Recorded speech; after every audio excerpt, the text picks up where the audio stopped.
Alors Lise Mourier, bonjour. Bonjour. Merci de participer au podcast. Merci de m'avoir contacté. Alors Lise, tu es sophrologue, hypnothérapeute Oui, et tu travailles beaucoup avec des personnes qui souffrent de stress lié au travail. exactement. Donc on va explorer ce sujet qui je pense concerne beaucoup de personnes. Malheureusement, oui. Et ce qui m'intéresse dans ton parcours, c'est que toi-même, tu es issu du monde du travail, tu as vécu ce stress. Donc est-ce que tu peux nous parler un peu de ce parcours Comment je suis arrivée là ? Voilà, comment tu es arrivé à suivre cette voie? Oui, bien sûr. Donc en fait, moi effectivement, je viens d'abord du recrutement, où je recrutais des ingénieurs en informatique et télécom pendant plusieurs années. Ensuite, je suis passée sur un poste RH généraliste dans une grande structure et on a implémenté 2 plans sociaux en 2 ans. Donc ça, effectivement, ça a été une période assez compliquée, remplie de stress et avec beaucoup d'impact sur ma vie personnelle.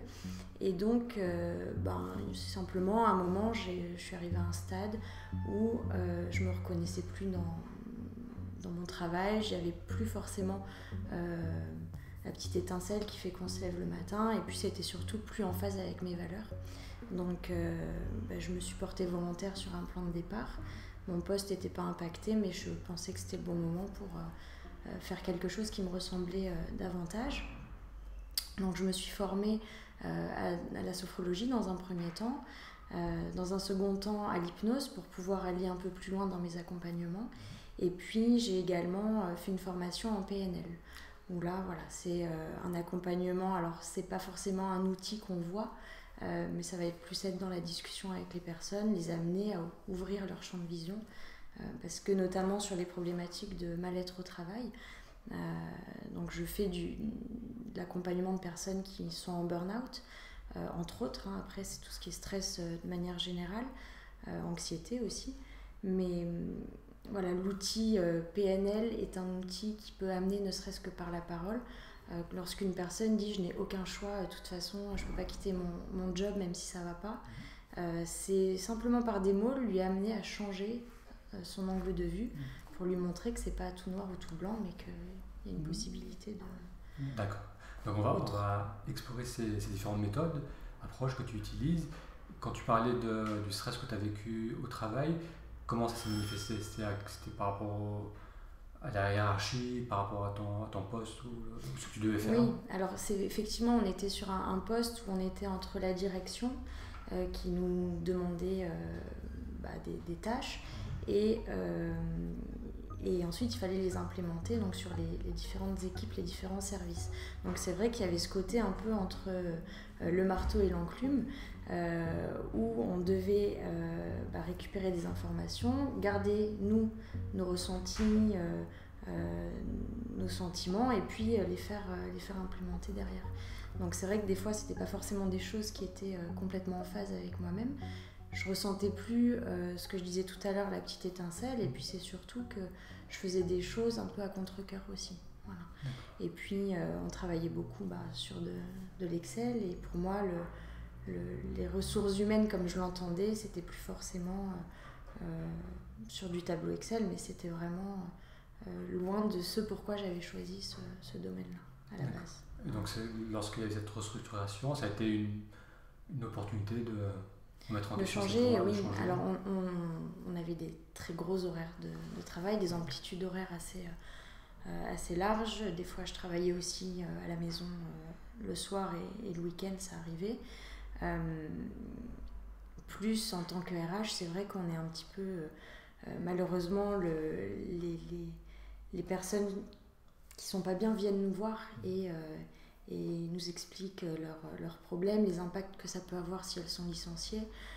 Donc c'est vrai qu'on absorbe énormément de choses sans avoir forcément d'outils aussi derrière pour aider ces personnes-là. Donc c'est vrai que je me trouvais limitée et vraiment l'image du marteau et de l'enclume, c'est vraiment quelque chose qui est assez parlant, je trouve. D'accord. Et c'est ça qui finalement t'a amené à vouloir prendre cette année? Ouais. Je me suis dit, je vais faire un métier dans lequel je m'épanouis, qui a du sens pour moi. Je pense que ça, c'était clairement un point qui était hyper important dans mon choix de deuxième carrière. J'aimais le domaine de l'entreprise, c'est pour ça, peut-être qu'on en parlera après, que j'ai encore un pied dans les entreprises. Mais par contre, c'est vrai que j'avais besoin plutôt d'accompagner les gens. Voilà, accompagner les gens. Et donc, c'est effectivement ce qui a fait que j'ai pris ce virage-là. D'accord. Et maintenant, avec perspective, avec le recul, Ouais. quelles est les deux plus grandes différences qu'il y a entre ton travail actuellement et le travail en entreprise? Déjà, je peux m'organiser, organiser mes horaires. Et c'est vrai que ça, en entreprise, on doit être à telle heure au travail et en partir à telle heure. Alors, en ce moment, il y a le télétravail qui se développe pas mal, donc c'est vrai que c'est quelque chose qui est très bien. Mais entre-temps, j'ai eu un petit garçon et c'est vrai que pour moi, c'est hyper important d'être présente pour ma famille aussi et pour mon petit garçon. Donc voilà, je peux m'organiser, mais c'est surtout que je m'épanouis beaucoup plus parce que y a un vrai sens dans ce que je fais. C'est-à-dire que les personnes que j'accompagne dans leurs problématiques, quand à la fin je reçois simplement un merci, vous m'avez beaucoup aidé, ou je me sens beaucoup mieux, pour moi c'est 10 fois plus gratifiant qu'autre chose, quoi. D'accord. Alors, quel est ce glissement? Parce que j'entends souvent ce que tu dis, c'est on commence un métier, une activité, Ouais. dans une entreprise où il y a de l'enthousiasme, il y a un certain plaisir, et au bout de quelques temps, parfois quelques années, il y a un désamour avec le travail, il y a du stress qui s'installe. Pourquoi ça concerne autant de personnes? Ça commence bien et après graduellement il y a ce stress qui vient. Alors c'est effectivement un phénomène qu'on voit de plus en plus actuellement, les changements, les reconversions, les changements de carrière. Je pense que quand on est étudiant et qu'on démarre dans la vie, on n'a pas forcément d'idée précise de ce vers quoi on veut aller. Donc on fait des études, je pense que beaucoup de personnes, il y a beaucoup d'ingénieurs, de personnes qui ont fait des écoles de commerce, des grandes écoles, qui au bout d'un moment changent de voie. Peut-être simplement parce que les gens se lancent dans une carrière parce qu'il faut. Il n'y a rien de pire que le il faut. Il faut faire une école de commerce, il faut faire de grandes études, etc. Et puis à un moment, on se rend compte qu'on atteint peut-être un niveau de poste. Le statut social, il joue quand même pas mal, mais on atteint peut-être un niveau de poste qui convient. Et puis là, on se pose les vraies questions. Est-ce que vraiment, j'ai un certain âge, est-ce que vraiment je suis en phase avec mes valeurs? Est-ce que vraiment je trouve un sens à ce que je fais? Et très souvent, la réponse est non. Et en fait, le fait d'aller un peu contre soi-même, finalement, ne pas être en accord avec soi-même, ça, clairement, ça crée de la frustration. Donc, on peut imaginer qu'accumuler à du stress du quotidien, des objectifs qui ne sont pas clairs, des ordres et contre-ordres. Le lundi, on me demande de faire ça, le mardi, non, on me dit non, finalement, on ne fait plus ça, on fait autre chose. Ça crée du stress, c'est générateur de stress, et puis au bout d'un moment, le corps craque aussi, ça peut arriver. Mais c'est vrai que de plus en plus de personnes cherchent du sens dans ce qu'ils font. D'accord. Voilà, je pense que c'est... J'ai l'impression que c'est aussi quand on commence, comme tu disais, on accepte certains paramètres, et surtout ce que sont beaucoup de personnes acceptées, c'est une espèce d'inhibition. C'est-à-dire on n'exprime que certaines choses par rapport à ce qu'on ressent, par rapport à ce qui est demandé de nous, dans notre rapport aux autres. Et au bout d'un moment, ça devient trop compliqué de ne pas pouvoir simplement dire ce qu'on pense, ce qu'on ressent, que ce soit à la hiérarchie ou à ses collègues. Et ce que j'ai remarqué également souvent, c'est que quand je discute avec des personnes qui travaillent par exemple au Canada ou dans d'autres endroits du monde, il y a moins forcément cette souffrance de ne pas pouvoir dire ce qu'on vit, ce qu'on pense. Et est-ce que c'est peut-être aussi lié à une culture française ou européenne qui fait que il y a la hiérarchie, on brille, on s'autorise pas à s'exprimer? Clairement, je pense, oui, effectivement, il y a une culture française du travail qui est assez cadrée et qui ne laisse pas forcément déjà tout ce qui est bien-être au travail. C'est quelque chose qui apparaît depuis seulement quelques années, finalement. On était vraiment dans une culture, la culture du résultat. Et c'est vrai que les personnes les émotions n'avaient pas la place, en fait. Les émotions des personnes n'avaient pas la place en entreprise. Il fallait un petit peu se mettre en mode robot, finalement. Et puis, quelqu'un qui exprime un moment ses émotions, c'est quelqu'un qui va être faible. Donc c'est vrai que c'est comme les gens qui font des burn-out. Très souvent, ces personnes-là ont honte encore aujourd'hui parce qu'elles se considèrent comme faibles. Alors il faut savoir que les personnes qui peuvent être sujettes d'épuisement professionnel ou de burn-out, c'est vraiment des personnes qui vont avoir justement une recherche de reconnaissance, mais qui vont être très investies, très pointilleuses. Voilà. Donc c'est un peu le monde à l'envers, mais c'est ces personnes-là qui vont être justement le plus sujettes à faire des burn-out. D'accord, parce qu'elles vont étouffer tout ce qu'elles peuvent ressentir comme vulnérabilité, comme faiblesse, pour faire bien, pour être acceptées, pour avancer. Exactement, et après on somatise. On se sature, ça finit par après ça explose, mais il y a des signes avant-coureurs qui permettent de reconnaître quand les personnes vont pas bien. Clairement, il y a à peu près 82%, il y a une étude qui a été faite en 2017, 82% des personnes sont sujettes au stress au travail. Donc c'est-à-dire que... Ça c'est en France ou c'est en France? En France, ouais. Ça veut dire que... Alors stress, j'entends stress moyen et stress élevé dedans. Donc ce qui signifie que plus des 3/4 des personnes aujourd'hui sont stressées dans le cadre de leur travail. Donc ça s'explique de par différents facteurs. Il peut y avoir, je disais, les personnes qui n'ont pas de visibilité sur du moyen terme ou long terme. Ça peut être angoissant de ne pas savoir, je suis en CDD, qu'est-ce qui va se passer après. Voilà. Il peut y avoir aussi les personnes qui manquent d'autonomie. Quand on a quelqu'un sur son épaule 24 heures sur 24 quasiment, ça peut être très compliqué. Les personnes qui sont en surcharge de travail, qui n'ont pas les ressources pour répondre aux tâches qu'on leur demande. Un collègue part en vacances, on me donne en plus ses tâches. Moi, au bout d'un moment, je dis oui parce que de toute façon, je me dis que j'ai pas le choix, alors qu'on a toujours le choix, mais je dis rien et puis je laisse s'accumuler, et puis je m'en sors plus. Donc je travaille le soir pour récupérer un peu d'avance sur mes dossiers, et c'est un cercle vicieux qui se met en route. Donc effectivement, le corps somatise aussi. Et les signes avant-coureurs, pour faire le lien avec ce que je disais tout à l'heure, donc le sommeil, clairement. Les personnes qui vont avoir des problématiques de sommeil. Donc par problématique de sommeil, j'entends les personnes qui vont soit avoir du mal à s'endormir quand la petite roue se met en route quand on pose la tête sur l'oreiller. Oui.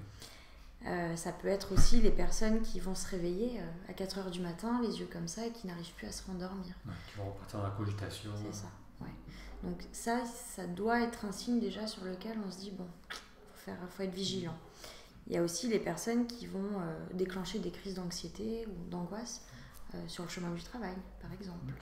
Je sais que moi, à l'époque, ça m'est arrivé d'avoir cette boule au ventre, la fameuse boule au ventre, en partant travailler, rien qu'en pensant à tout ce qui m'attendait dans la journée et sur la semaine. Donc il peut y avoir aussi les maladies de peau, clairement, eczéma, psoriasis, ou si au niveau médical il n'y a rien n'y fait en termes de crème, etc. Ça peut être le stress généré, alors par le travail ou pas, mais le stress... La peau est intimement liée, le système nerveux au niveau des embryons, c'est le même tissu. Et est-ce que on n'a pas tendance à minimiser ça? C'est-à-dire la personne, elle vit tous ces symptômes, mais c'est presque normal, parce que le boulot c'est dur, mais il faut y aller, il faut gagner sa vie, il faut travailler, et on met de côté l'inconfort du matin, le manque de sommeil, et c'est ça qui fait que graduellement ça monte, et à un moment c'est le corps qui sonne d'alarme, et là on est cloué au lit, on ne peut plus aller au travail, c'est l'arrêt de travail. On est effectivement dans une société où...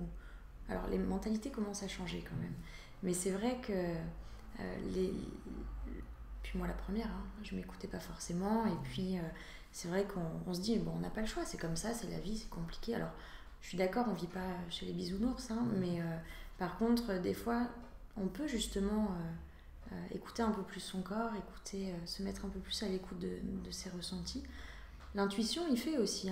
C'est vrai que c'est quelque chose sur lequel on peut aussi écouter la petite voix qu'on a à l'intérieur et qui nous dit, bon là t'en peux plus, quoi. Vraiment, t'en peux plus. Donc voilà, il faut savoir un peu s'écouter. D'accord. Et prenons le cas de figure d'une personne qui est dans un travail, qui est stressée, et qui se sent trop fragile pour exprimer vraiment ce qu'elle ressent, que ce soit la hiérarchie, ses collègues. elle sent qu'elle est trop à fleur de peau, c'est-à-dire dès qu'elle va essayer de s'exprimer, soit elle va s'énerver, soit elle va se mettre à pleurer. Ça, c'est des signes clairement avant-coureurs. Voilà, qu'elle est déjà bien saturée, elle commence à saturer. Donc comment cette personne peut faire pour commencer à travailler sur elle-même ou à libérer petit à petit cette expression qui ensuite va pouvoir améliorer le cadre de son travail? Alors, dans certaines structures, plutôt les grosses structures, il peut y avoir des psychologues qui font des permanences.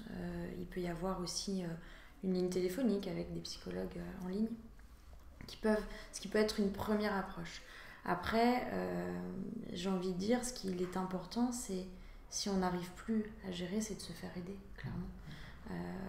Des fois, on peut se dire, oui, ça va aller, c'est une passade.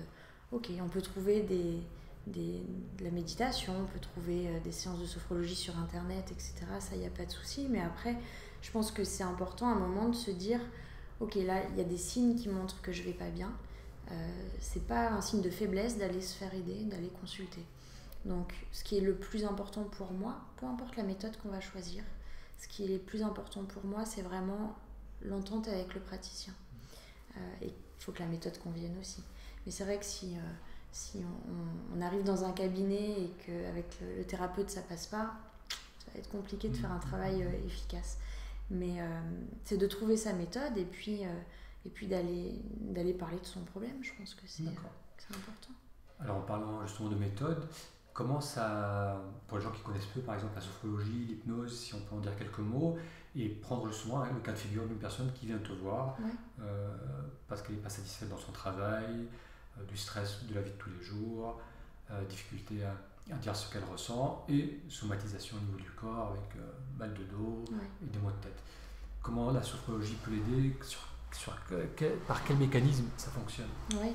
Alors en fait, moi une personne qui vient au cabinet, déjà je vais discuter avec elle pendant un moment, essayer de comprendre effectivement si la personne a beaucoup de symptômes physiques.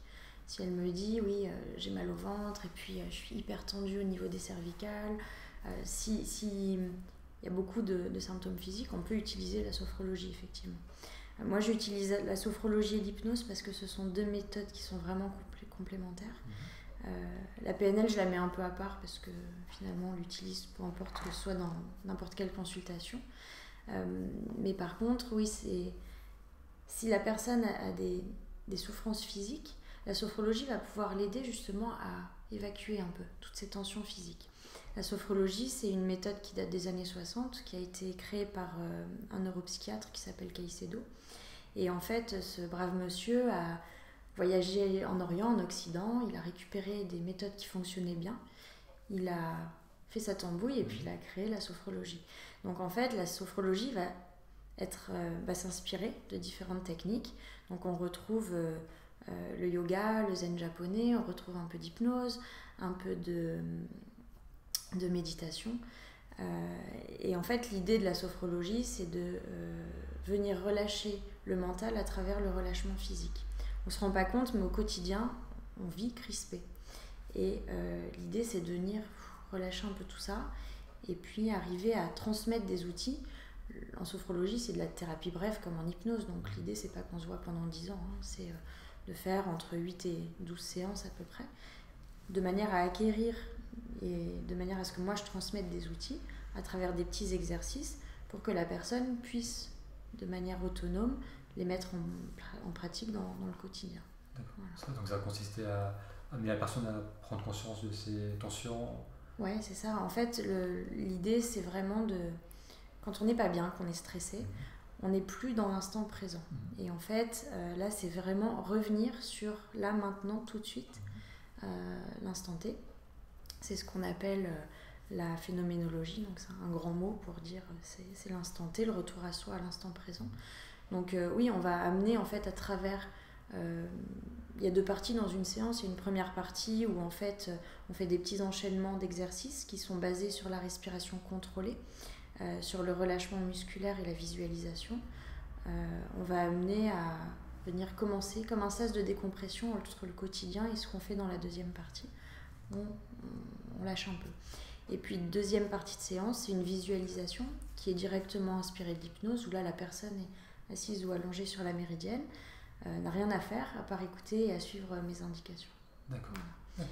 Et là, l'idée, c'est vraiment de, entre guillemets, tromper un peu le cerveau, parce que le cerveau ne fait pas de différence entre le fortement pensé et le vécu. Donc en fait, dans un état de conscience modifié dans lequel j'amène la personne, si je la fais imaginer qu'elle est en train de faire la planche dans une eau turquoise aux Maldives, elle aura les mêmes sensations que si elle y était vraiment.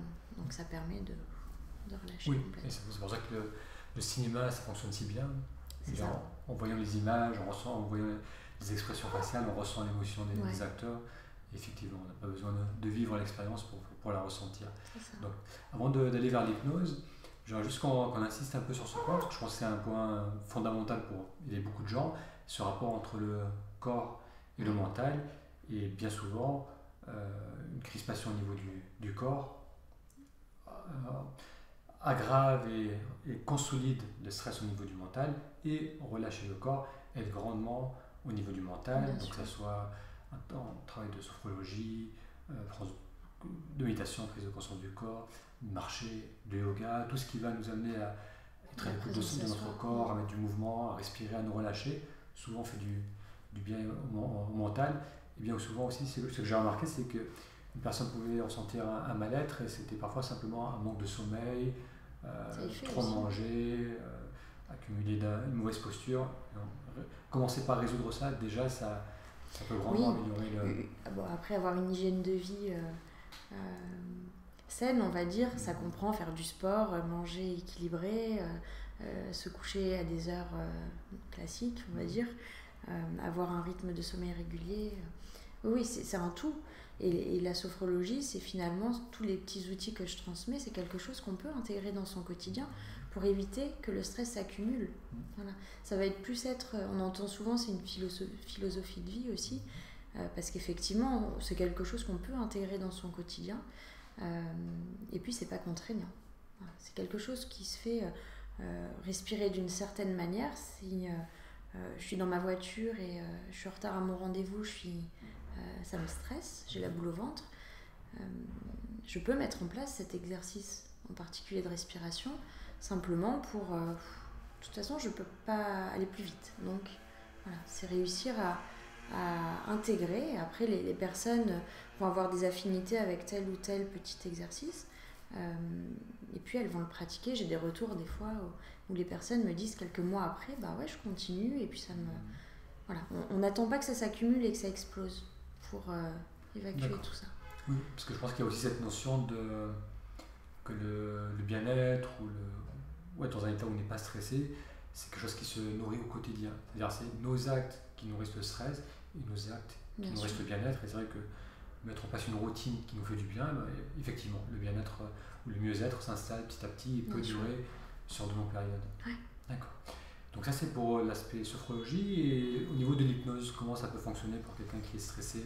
Alors l'hypnose est un outil génial qui dans certains cas en fait va beaucoup plus vite que la sophrologie. Alors les deux sont complémentaires, je peux les mixer sur un accompagnement, alors pas sur une seule séance, mais alterner en fonction des besoins. L'hypnose en fait, si vous voulez, on est tous faits d'un conscient et d'un inconscient.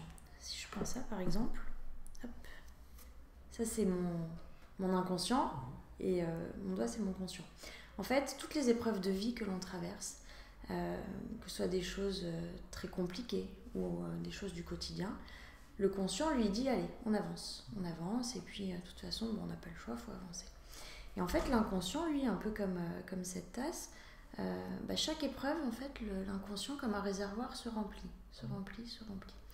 Et puis, de temps en temps, ça déborde. Alors, c'est des gens qui vont se mettre à faire des crises d'angoisse du jour au lendemain, on ne sait pas pourquoi. C'est des personnes qui vont avoir un sommeil hyper perturbé alors que ce n'était pas le cas jusqu'à présent. Donc, l'idée avec l'hypnose, dans un premier temps, c'est de venir un peu vider ce réservoir, faire un peu du tri.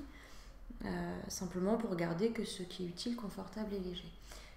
C'est parfois important finalement de prendre conscience que son inconscient, c'est 90% de soi, hein, quasiment, et 10% le conscient. Donc, sans s'en rendre compte, peut-être il y a certaines choses dans le passé qui ont créé un mal-être, qui ont créé une connexion au niveau du cerveau, qui fait que il y a cette connexion qui s'est mise en place, et puis moi j'ai grandi avec cette connexion qui est faite. Donc l'idée en hypnose, c'est simplement de venir vider les réservoirs et couper les câbles et les rebrancher d'une manière différente. Est-ce que ça doit passer par la conscience? C'est-à-dire, est-ce que ces associations, ces conditionnements qu'on a accumulés depuis l'enfance, par exemple, qui sont maintenant plus conscientisés, est-ce que ça, on doit voir? C'est utile de le voir au niveau conscience, comprendre que, par exemple, je ne suis pas à l'aise avec mon patron parce que quand j'ai grandi, j'avais un parent qui ne me laissait pas m'exprimer, ou j'avais l'impression de me soumettre pour avoir son amour. Donc est-ce que le fait de comprendre ça, c'est utile ou pas nécessairement? On peut débrancher ces connexions sans voir ce qui se passe vraiment. Alors, pendant une séance en tout cas, pendant une séance, la personne peut avoir effectivement, lorsque l'on discute, je prends notamment le cas d'une personne qui n'est pas à l'aise en public, une personne qui est venue me voir, qui me dit moi je suis pas du tout à l'aise sur la prise de parole en public, et notamment quand j'ai des personnes avec un regard charismatique qui me regardent lorsque je m'adresse à un public. Est-ce que vous savez d'où ça vient? Non, franchement je sais pas. Ok. Donc en fait ce qu'on fait, c'est qu'avec l'hypnose on peut remonter sur l'événement source. Et en fait, il s'est trouvé que cette personne, lorsqu'elle était en maternelle, donc elle le sait, hein, c'est sa vie, elle la connaît, mais elle n'avait pas forcément fait le rapprochement consciemment. Et en fait, lorsque cette personne était en maternelle, il y a une petite fille qu'elle embêtait dans la cour, et la maman, donc quand on a 3 ans, les parents, c'est quelque chose d'hyper impressionnant, hyper charismatique, est venue la gronder, et elle a ce regard, et elle s'est sentie figée. Voilà. Et en fait, il y a une connexion qui s'est faite à ce moment-là. Et en fait, elle a grandi avec cette connexion. Et dès qu'elle prenait la parole en public, qu'elle avait un regard un peu charismatique sur elle, elle se figeait. Donc ça, c'est complètement inconscient. Et c'est à la fin où on en a discuté après la séance. Et effectivement, elle me disait, oui, c'est quelque chose, je le connais, ça fait partie de ma vie, mais je ne pensais pas que ça avait eu un impact à ce moment-là. Et quelques jours après, elle faisait une conférence devant tout le monde, et aucun problème. D'accord. Donc est-ce que c'était là le fait de voir ce lien qui a débranché la connexion, ou bien c'est comment on débranche la connexion? C'est un processus de voir ce qui se passe, et lorsqu'on voit automatiquement, l'un des résultats, c'est qu'il y a une association entre ces deux événements. En fait, sur ce point-là, ce qu'on vient faire, c'est qu'on vient simplement, quand je dis débrancher le câble, le rebrancher autrement, c'est simplement qu'on lui fait vivre ce moment. On remonte sur l'événement source, et en hypnose, on lui fait vivre ce moment d'une autre manière. Donc en fait, on rebranche le câble d'une manière différente. D'accord. Et donc, pour elle, c'est ok pour la petite fille, ouais, c'est ok pour la petite fille. Donc, et après, elle revient en étant plus sereine, plus soulagée par rapport à cet événement-là.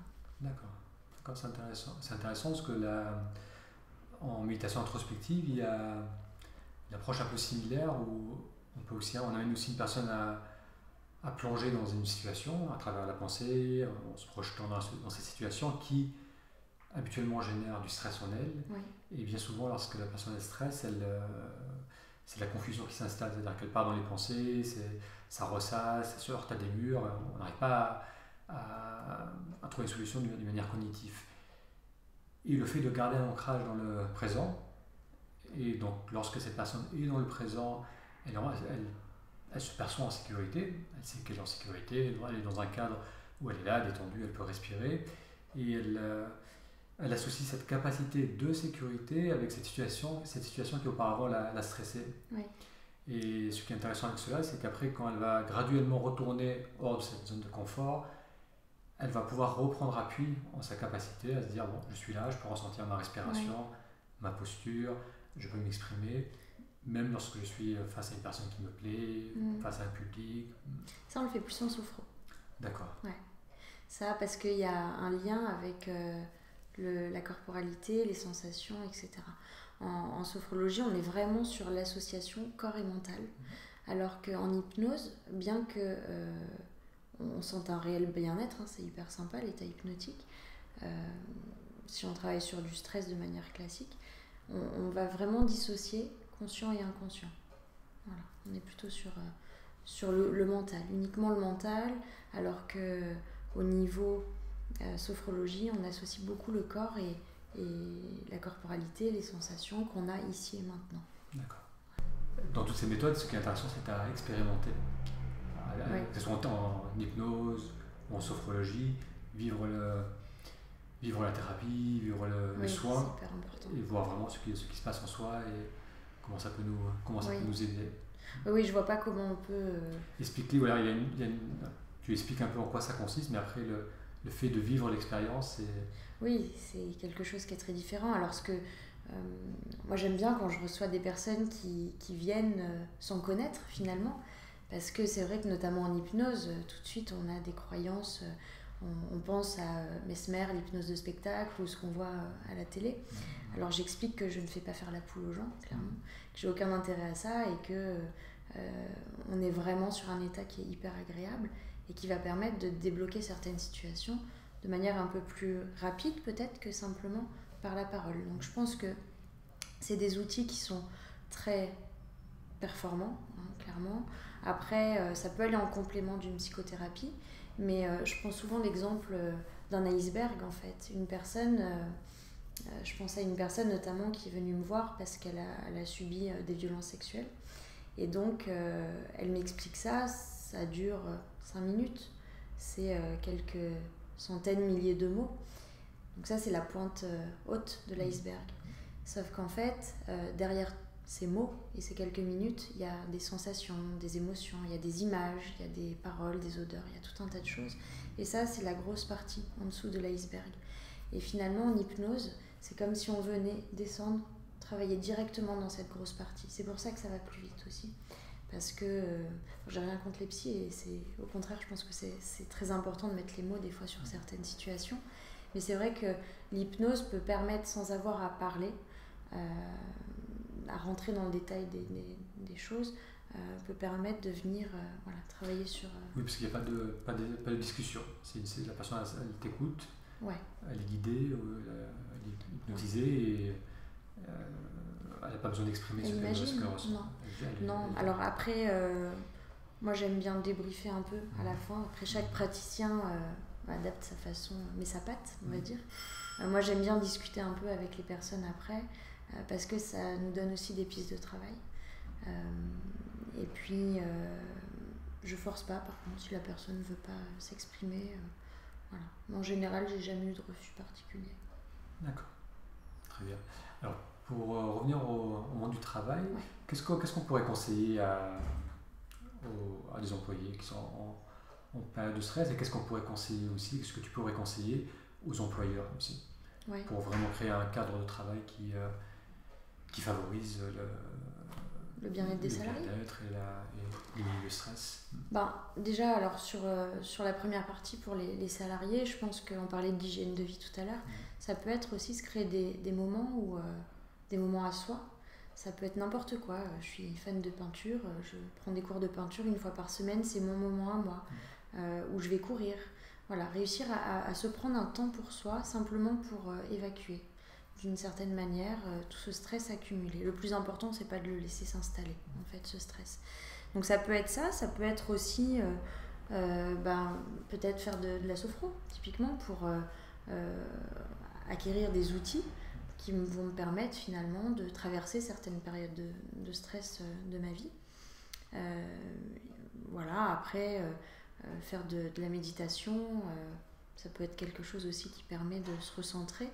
L'idée, c'est de sortir de cette société ou de ce travail où on doit toujours aller vite, donner plus, donner le meilleur de soi-même, toujours sourire dans le cadre de son travail, etc. Il peut y avoir beaucoup de choses qui sont contraignantes et fatigantes à moyen et long terme. Donc c'est arriver simplement à se faire du bien. Donc ça peut être se prendre un bain, je sais pas, une fois par semaine, aller se faire masser, peu importe. Mais revenir à des choses qui nous font du bien.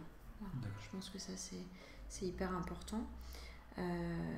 Et apprendre des techniques pour arriver à lâcher prise aussi, et puis à évacuer de manière assez régulière. Et spécifiquement au niveau du travail, dans le cadre du travail? Dans le cadre du travail, alors moi dans les interventions que je fais en entreprise, je transmets des outils de sophrologie qu'on peut discrètement appliquer dans le cadre de son travail. Après, ça peut être aussi savoir dire non. Hein. Alors je sais que c'est pas facile d'aller voir son manager et de lui dire non, je récupère pas le travail de Martine qui est partie en arrêt maladie. Par contre, je pense que c'est important déjà de s'exprimer, donc c'est-à-dire d'aller voir son manager et dire voilà, là moi je n'en peux plus, j'ai pas assez de ressources, j'y arrive pas, donc il faut qu'on trouve une solution. Et en général, le manager, je pense pas s'il est un minimum compréhensif, on peut essayer de trouver des solutions, voilà. Après, ça peut être effectivement aller en parler à ses ressources humaines si à un moment il y a besoin de s'exprimer. Ne pas s'isoler, en fait, ça c'est hyper important. Et entre collègues, ça peut être repérer un comportement qui change. Si on a un collègue qui est tout le temps jovial, qui du jour au lendemain, alors qu'on est sur un projet qui demande beaucoup d'investissement et on voit son comportement se dégrader, s'il s'isole de plus en plus, s'il y a des tensions, s'il s'énerve lorsqu'il parle à ses collègues, voilà, c'est des comportements à surveiller aussi. Ça peut être ça. D'accord. Ouais. Ok. Alors je vais te laisser continuer après pour les employeurs. Alors ce que j'entends et ce que je pense est important, c'est qu'il y a cette notion que se dire que le problème est extérieur, ça n'est pas forcément. Parce que ça, c'est souvent. Parfois on se positionne un peu comme victime, victime de ses employeurs, victime de l'entreprise, du cas du travail, de la difficulté de l'économie actuellement. Et donc effectivement, l'extérieur peut être une contrainte, mais là où on peut agir, ça peut grandement aussi impacter notre vie et l'améliorer. Comme tu disais, d'abord une bonne hygiène de vie, prendre le temps de se faire du bien. Ensuite, au niveau du travail, il y a cette notion de prendre l'habitude d'exprimer, petite dose, on ne va pas tout balancer, mais prendre l'habitude et avoir cette envie de dire les choses, parce que bien souvent c'est ça qui fait souffrir, c'est qu'on regarde en soi et on ne se sent pas compris, il y a cette espèce de frustration qui s'accumule, donc s'exprimer. Et voilà, donc c'est cette notion qu'on peut agir, même si le cadre est difficile, on peut vraiment améliorer ce cadre de travail en agissant sur soi et sur notre capacité à communiquer. Après, de toute façon, forcément, il y a certains aspects sur lesquels on n'aura pas d'impact, on ne pourra pas agir. En tant que salarié, la structure et la stratégie d'entreprise, l'organisation finalement, on ne peut pas agir dessus. Par contre, déjà si on arrive à travailler sur ce sur quoi on peut jouer, on va dire, c'est déjà un bon début. Puis il faut en parler, je pense que c'est important. Ouais. D'accord. Et pour les employeurs, quand tu fais des interventions, qu'est-ce que tu peux recommander? Alors en fait, au niveau des entreprises, les mentalités commencent quand même pas mal à changer.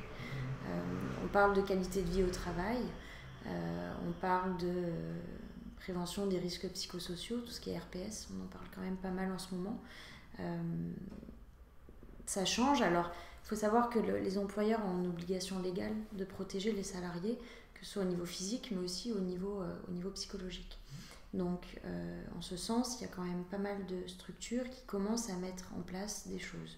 Ça peut être déjà faire un audit pour mettre en place des plans de prévention au niveau des risques psychosociaux.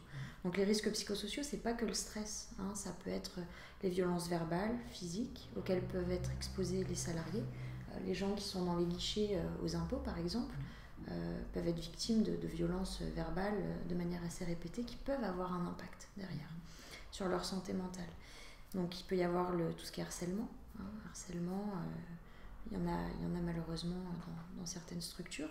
Ça peut être harcèlement psychologique, harcèlement sexuel, peu importe. Voilà, donc toutes ces choses peuvent représenter aussi les risques psychosociaux de manière plus large, pas que le stress. Donc en fait, le fait de faire des audits et de mettre en place un plan de prévention, déjà ça met clairement les RPS, les risques psychosociaux, au même niveau que n'importe quel risque auquel peut être exposé un salarié. Donc ça déjà c'est important. Et puis après, les entreprises commencent une fois qu'il y a ce plan qui est fait, commence à implémenter le plan. Donc ça peut être revoir peut-être l'organisation du travail, revoir les tâches qui sont données en elles-mêmes, mais aussi revoir, mettre en place des choses. Je pense à une personne qui va être au guichet Orange, par exemple. Dans les boutiques Orange, quand il y a 15-20 clients qui arrivent d'un coup, voilà, c'est simplement mettre une file d'attente pour que les gens ne se présentent pas et qu'on ne se sente pas complètement agressé. Voilà, c'est mettre en place des choses au niveau organisationnel, mais aussi au niveau structurel. Et, voilà. D'accord, donc ça c'est surtout, comme tu disais, au niveau structurel, et tu parlais d'entreprise en tant que quantité, mais l'individu, le manager, le chef d'entreprise, il y a souvent, où je pense qu'il y a cette idée qu'il ne peut pas se permettre de donner trop d'espace à ses employés, pour justement, parce qu'il a peur qu'ils ne suivent pas les règles, ou qu'ils ne soient pas assez investis dans leur travail.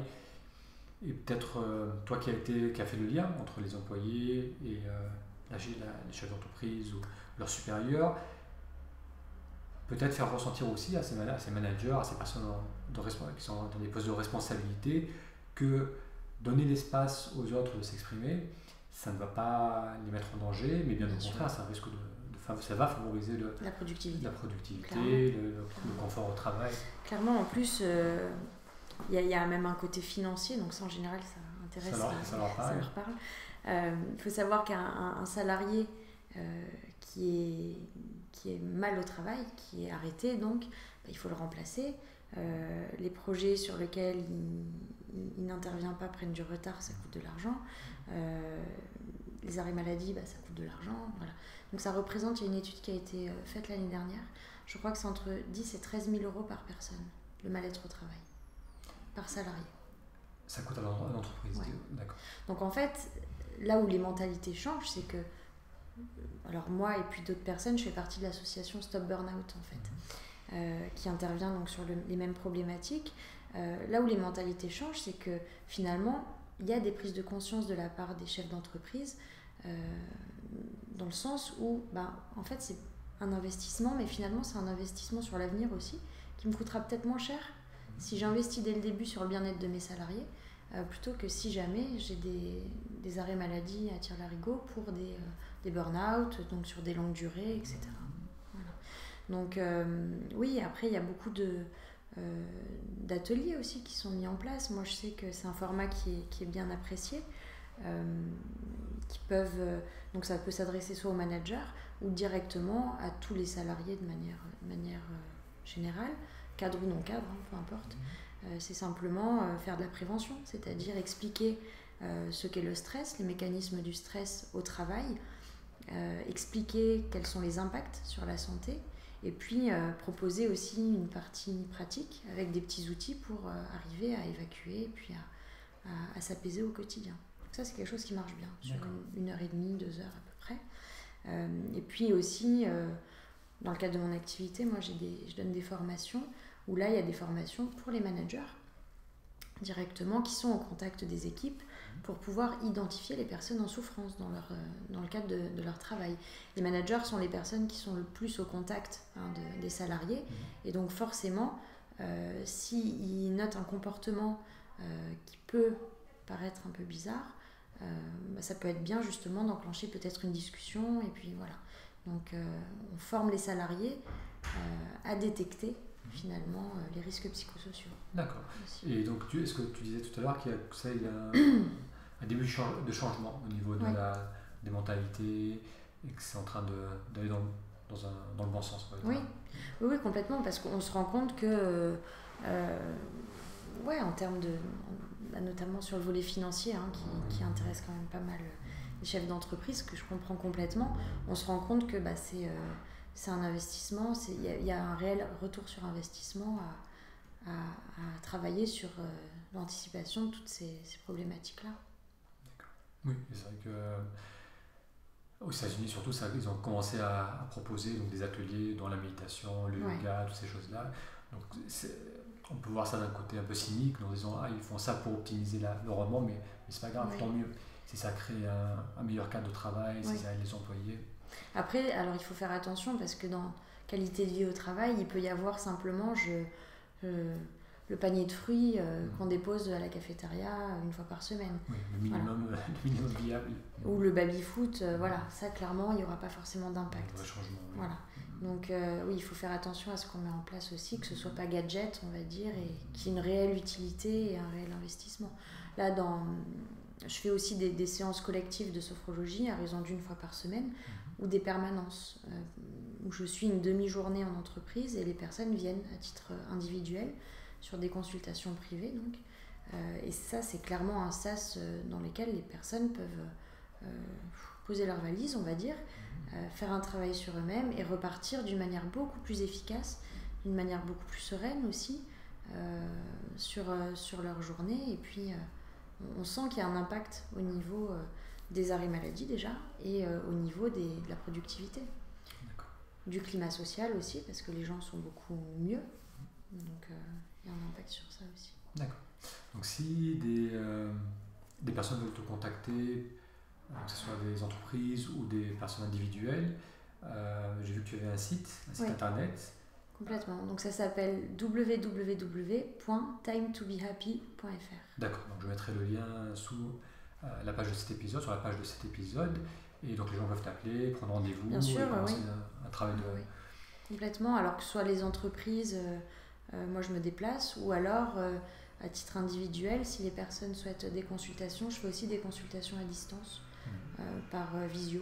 Donc c'est quelque chose qui peut être envisageable. D'accord. Et donc ça, est-ce que il y a une grande différence entre lorsque tu travailles à distance et lorsque tu travailles un à un? Je pose la question parce que c'est ce que je fais également. Ouais. Des fois, ça m'arrive de travailler, que ce soit en méditation, en individuel, Ouais. par internet ou on se rencontre physiquement. Est-ce que tu as senti qu'il y avait... Bon, je pense que bien entendu, c'est mieux quand la personne est là. Oui. Mais c'est intéressant aussi à distance. Oui, complètement. Et puis ça a été... En fait, je l'ai mis en place parce que ça a été une demande qui m'est arrivée. Donc, on a testé. Alors oui, c'est pas exactement comme si on était là. Mais par contre, s'il y a une bonne connexion et que la personne est dans un environnement très calme qui lui permet d'être vraiment dans l'échange... Oui, et surtout que c'est surtout la voix qui son, impacte bien les sûr. gens. Donc la voix, c'est toute la vibration qu'on émet, donc ils peuvent ressentir notre état d'être, notre présence, nos émotions, et ça se communique très bien par internet. C'est pour ça que je pense que effectivement le fait d'avoir une bonne connexion, c'est quand même... Ça aide. Ouais. Très bien. Merci beaucoup Lise. Merci à toi. De m'avoir accueilli et d'avoir participé à ce podcast. Donc je mettrai tous les liens pour les personnes qui veulent découvrir ton site web, et je pense que tu as des articles aussi, parfois tu publies quelques articles alors en fait non, j'ai une page Facebook et Instagram sur lesquelles je suis bien active, et sur LinkedIn aussi, voilà. Donc je mets pas mal d'articles à la fois sur qui peuvent intéresser les personnes à titre individuel, mais aussi tout ce qui est risques psychosociaux et QVT, donc je mets des choses à peu près 2 à 3 fois par semaine, voilà. Très bien. On peut me retrouver sur les réseaux sociaux. Tout cela. Un grand merci. Merci à toi.